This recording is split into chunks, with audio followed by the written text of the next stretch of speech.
So hey guys, how are you? So today we are going to talk about how we can integrate the neo4j with the AWS Bedrock or AWS SageMaker AI, and within that how we can improve the chatbot accuracy. As of now, we were just utilizing the traditional AI method, where we are just taking the documents, creating the chunks, and based upon that chunks we are just creating embedding. But those semantic retrieval methods have so many issues. If there is data which is the complex, and if it has some relationships, and if there are so many node edges or properties are there, then that semantic data will not going to give you the right one results. Or if uh, if that user query's content is mixed in the one specific chunks, and if another chunks is towards the 200 page chunks or another one chunks, then that time that semantic retrieval was going to failing.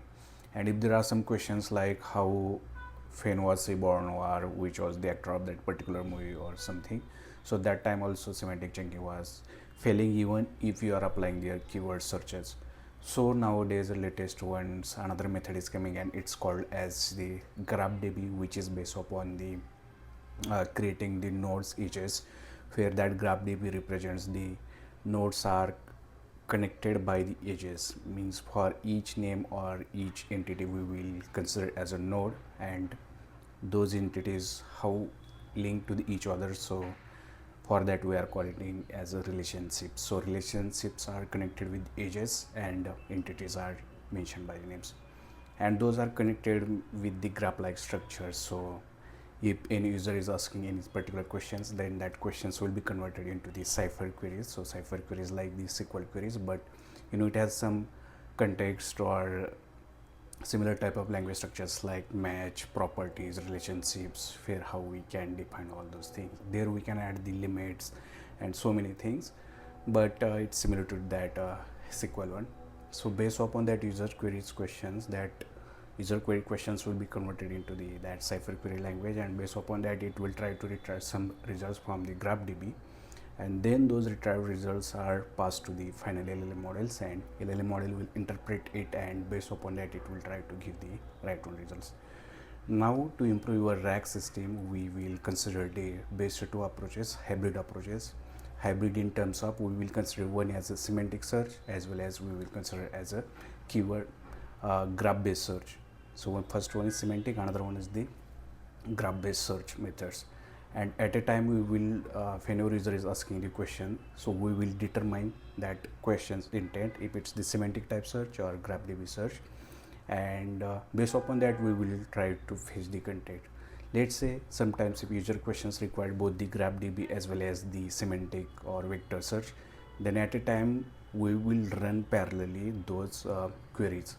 One will parallelly execute the semantic search, vector search, another will do the GraphDB search. So because of that we will reduce the latency, as well as it will give the same speed as whatever we are retrieving the data from the vector store. But now for the LLM, now LLM model, final LLM models has the context of semantic search as well as that GraphDB search. And in the semantic search also we are applying their semantic searching capabilities, re-ranking methods, and all those things. We are returning top chunks. Also in the GraphDB also we are returning the top similar types of graphs or nodes and edges. So because of that some improvements, we are getting the final results, and we are passing those final results to the LLM model. And that now LLM models results, or whatever output we are getting from LLM models, will be more accurate. There will be less hallucinations. Also there is no issue with the cost, means latency. Yeah, there will be a high cost, because if you are utilizing some managed graph databases like neo4j, as well as if there are other graph databases, so we need to purchase them, and depending upon how much numbers of nodes, edges, and properties you are adding into the them, so based upon that they will cost you. But at the end, friends, accuracy matters, results matters, and now those RAG systems are going advanced day by day. So latest that trend is going on, so it's like a vector search as well as the GraphDB search, and combination of, based upon combination of them, we can get the right one results. So now the main issue is coming, like how you can retrieve the, if there are some PDF files or other type of data, then how we can retrieve those nodes or edges from those documents, and ingest them into the GraphDB. So for that LangChain, we can utilize frameworks like LangChain, LangGraphs, and they are giving some LLM transformers where we can pass that PDF files, and based upon that PDF files, it has some pre-built mechanisms where we are giving the LLM model, so that LLM model will try to fetch the entities relationships from those graphs. So user will upload the PDF file. So similarly, from that PDF file, we will extract the text chunks. Then we will create the chunks, and then for each chunks, we are creating the node edges properties for the GraphDB, and similarly for vectors, we will creating the embeddings.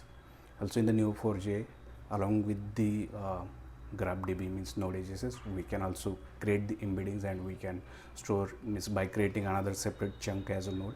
There we can save the embeddings. So there are a lot of options, and based upon that we can improve all those things.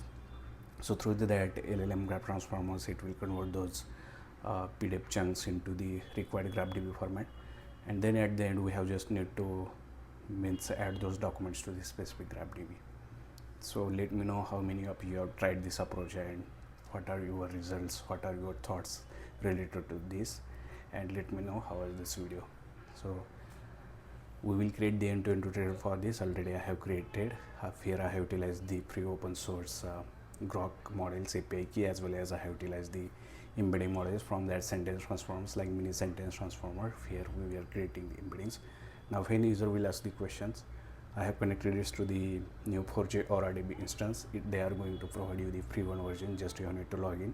Once you will log, automatically they will provide the instance. So from that instance, you just need to take the username, URL, then all the required keys, and you have just need to pass those parameters.